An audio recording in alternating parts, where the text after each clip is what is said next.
What's up, true believers? This is the 7th video. It's Christmas morning. I'm conflicted about Christmas.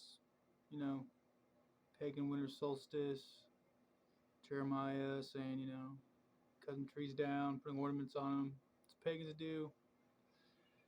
And, the fact that when the angel came and told Joseph about Mary conceiving, it was the 6th month. And they probably used the Jewish calendar, lunar calendar. We use the solar calendar. So, I'm thinking around Marchish, April, and I would say because the enemy's such a jerk, his birthday was labeled, but in a bad way. April 1st is probably, in my opinion, the birth of Christ.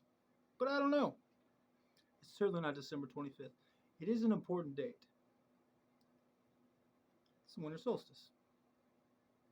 The sun sits in one spot for 3 days.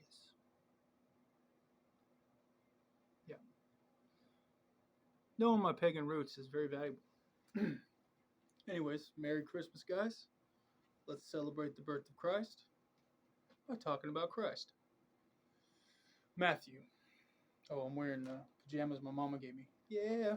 Matthew. Yeah, I'm 34 years old and I'm happy when my mom gives me pajamas, underwear, and socks. Get over it. Matthew.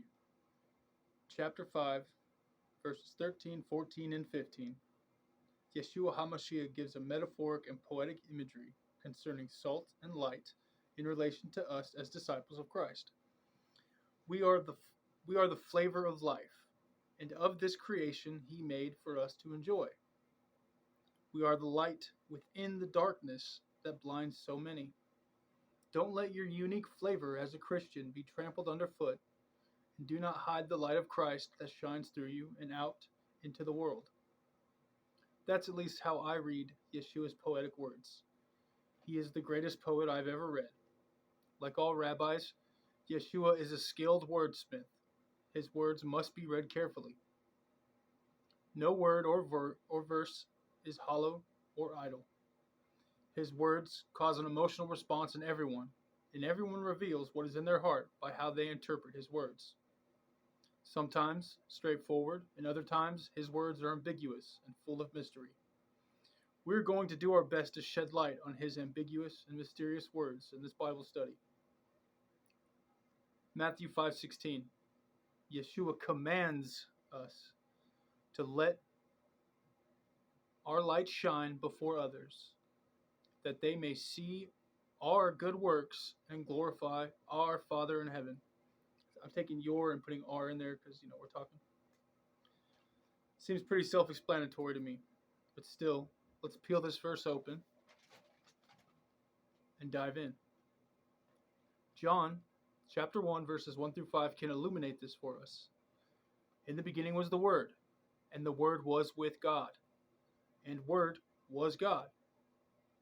He was with God in the beginning.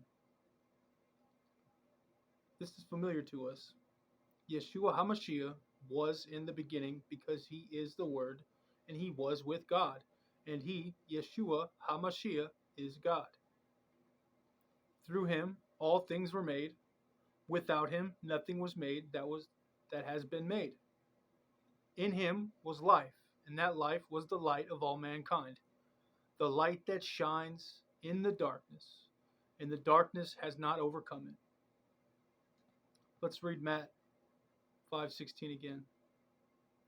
Let your light shine before others, that they may see your good works and glorify your Father in heaven. Yeshua HaMashiach, my light. He is not the bringer of light. He is the light. Understand, good works do not save me or anyone else, but they bring attention to the faith. Our good works are how the light of Yeshua shines into the eyes of others, in turn glorifying our Father in heaven. We do good works. but we do good works from a place of integrity. To do the right thing even though no one is watching. I used to define integrity by doing the right thing because I was watching. Now, I define integrity by doing the right thing because God is watching. We don't do good works to put on a good show. We do good works because we love Christ, and good works is one way to express our love for Christ. Good works is one way of giving thanks to our Father in heaven by using our blessings to bless others. Someone could be watching, and if they know you think you're not being watched, your good works can change the wicked to desire God the Father in heaven. Your good works can influence the non-believer to reconsider their stance on Christ. Not what you say you believe, but by your faith in action. When someone compliments me on my good works, it causes me to feel uncomfortable. Why? Because I know my pride to be dangerous. Any good you see in me is Christ, not me. That's how I try to respond, so I can at least appear to be humble. God gets credit for our good works, and I take responsibility for all I do and say that is not good. Not the enemy, me. All glory goes to God. No glory is mine, no glory is yours. Genesis chapter 1 verse 3 tells us the first words that God ever spoke was, "Let there be light." And God saw that the light was good, and he divided the light from the darkness. Before those words, I don't imagine darkness. I imagine the absence of light. Two very different ideas. Light will always overcome the darkness, because there is no darkness without light. There is only the absence of light. It is in the darkness I searched for the light. It is in the darkness I found the light. It is now the light that shines through my darkness that glorifies the Father in heaven. Sanctification is a lifelong process, but there is a transformation happening inside. Others can see it, even though most do not want to see it, and I often backslide. I am becoming more and more Christ-like.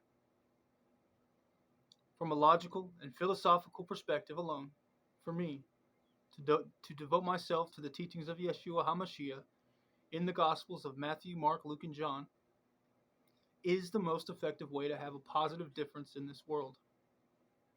I want to leave this place in a better state than I found it. For me, Yeshua is the way, the truth, and the light. May the peace of Christ be upon you and the ministry in which you serve. Merry Christmas, true believers.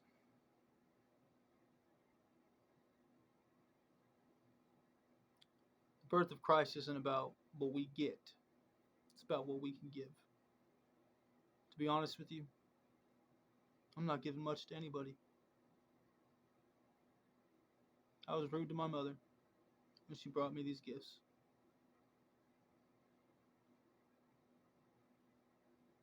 I didn't honor my mother. I hurt her feelings.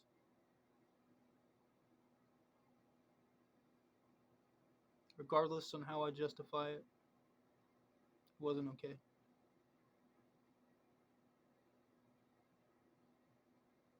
I have to confess my sins. Sorry, Mom. I love you.